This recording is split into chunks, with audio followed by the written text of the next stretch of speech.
छाप जिंदाबाद जिंदाबाद जिंदाबाद काराकाट के जनता जिंदाबाद जिंदाबाद जिंदाबाद पवन सिंह जिंदाबाद जिंदाबाद जिंदाबाद कैंची छाप जिंदाबाद जिंदाबाद जिंदाबाद पवन सिंह जिंदाबाद सुनाए चाचिया सो काराकाट में आइले पवन भैया खूबे धूमे मचैले पवन भैया खूबे धूमे मचैले सुनाए चाचिया सो काराकाट में आइले पवन भैया खूबे धूमे मचैले अब खुशी के न कोई ठिकाना है पवन भैया को अब की जिताना है कैसी छाप पर बटन दबाना है पवन भैया को अब की जिताना है कैसी छाप पर बटन दबाना है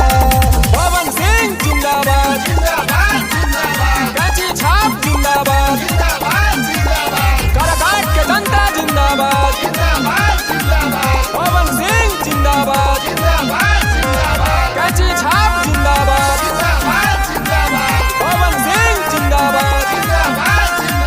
गरीब के राशन मिली वृद्धा के पेंशन देखी विरोधियन के बढ़ल बा टेंशन देखी विरोधियन के बढ़ल बा टेंशन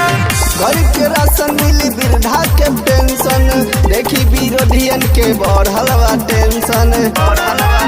भारी बहुमत से इनको जिताना है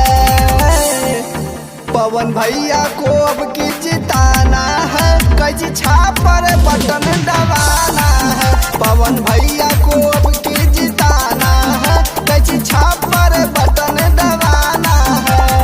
पवन सिंह जिंदाबाद जिंदाबाद जिंदाबाद कैंची छाप जिंदाबाद जिंदाबाद जिंदाबाद काराकाट के जनता जिंदाबाद जिंदाबाद जिंदाबाद पवन सिंह जिंदाबाद जिंदाबाद जिंदाबाद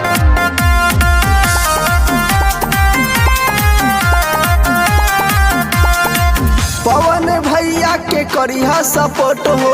काराकाट के जनता लोग दीहा जब वोट हो काराकाट के जनता लोग दीहा जब वोट हो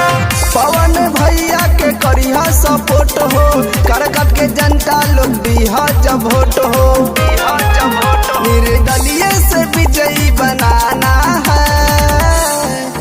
पवन भैया को अब की जिताना है कैसी छाप पर बटन दबाना है पवन भैया को अब की जिताना है कैसी छाप पर बटन